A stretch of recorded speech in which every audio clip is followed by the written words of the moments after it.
100 करोड़ की उगाही मामले में आज सुप्रीम कोर्ट के चीफ जस्टिस टीएस ठाकुर ने आरोपी सुधीर चौधरी और समीर अहलूवालिया के वकील को कड़ी फटकार लगाई है। ठाकुर ने कहा कि अगर आपको दिल्ली पुलिस के दिए राजीनामे को वापस लेना है तो फिर आपको जेल जाना होगा। दरअसल 100 करोड़ की उगाही मामले में अदालत ने सुधीर और समीर को कुछ शर्तों पर जमानत दी थी। अब सुधीर चौधरी और समीर अहलूवालिया उस राजीनामे को पुलिस से वापस लेना चाहते हैं।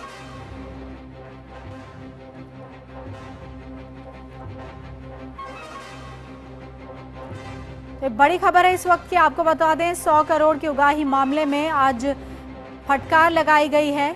सुप्रीम कोर्ट के चीफ जस्टिस टीएस ठाकुर ने ये फटकार लगाई है और जिनको फटकार लगी है वो हैं सुधीर चौधरी और समीर अहलूवालिया के वकील।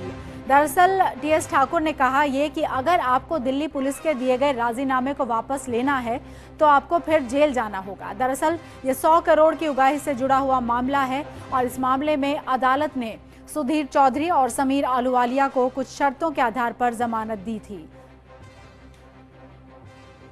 हमारे साथ हमारे संवाददाता गोपाल कृष्ण जुड़ गए हैं और जानकारी उनसे लेते हैं। गोपाल, क्या कुछ हुआ कोर्ट में और क्या कहा है चीफ जस्टिस ने और इस पूरे मामले में? देखिए, वॉइस सैंपल को लेकर के मामले की सुनवाई हो रही थी और सुधीर चौधरी समीर अहलूवालिया की ओर से याचिका दायर की गई थी और कहा गया था कि दिल्ली हाई कोर्ट ने जो फैसला दिया है उस फैसले पर रोक लगाई जाए। लेकिन समीर अहलूवालिया और सुधीर चौधरी के वकीलों ने कहा कि जो राजीनामा दिल्ली पुलिस के समक्ष दिया गया था इन लोगों के द्वारा, उस राजीनामे को अब वापस लेना चाहते हैं। जिसके बाद चीफ जस्टिस ने कहा कि अगर राजीनामा आप वापस लेंगे तो आप फिर जेल जाइए।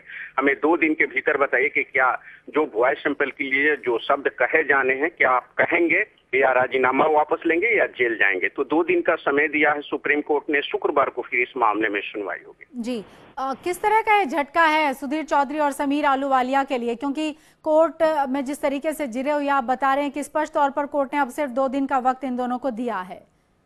देखिए, बहुत बड़ा झटका होगा क्योंकि निचले अदालत ने इन दोनों को कहा था कि नहीं, आपको वॉइस सैंपल देना होगा। जिसके बाद निचली अदालत के फैसले को इन्होंने हाई कोर्ट में चुनौती दी। हाई कोर्ट ने भी याचिका खारिज की और निचली अदालत के फैसले पर मुहर लगा दिया। उसके बाद हाई कोर्ट के फैसले के खिलाफ इन लोगों ने सुप्रीम कोर्ट में याचिका दायर की और कहा कि आप जबरन वॉइस सैंपल नहीं ले सकते हैं क्योंकि जो कानून है उसके मुताबिक नहीं ले सकते। सुप्रीम कोर्ट ने कहा कि आपको जो एग्जैक्ट शब्द है वह बोलने के लिए नहीं कहा जा रहा है, मिक्स शब्द दिए जाएंगे, आप उतना तो बोल दीजिए। लेकिन इस पर भी ये राजी नहीं हुए। जिसके बाद सुप्रीम कोर्ट ने आज मामले की सुनवाई के दौरान साफ कर दिया है कि अगर आप राजीनामा वापस लेते हैं तो फिर आपको जेल जाना होगा। बहुत शुक्रिया गोपाल, हमारे साथ जुड़ने के लिए धन्यवाद आपका।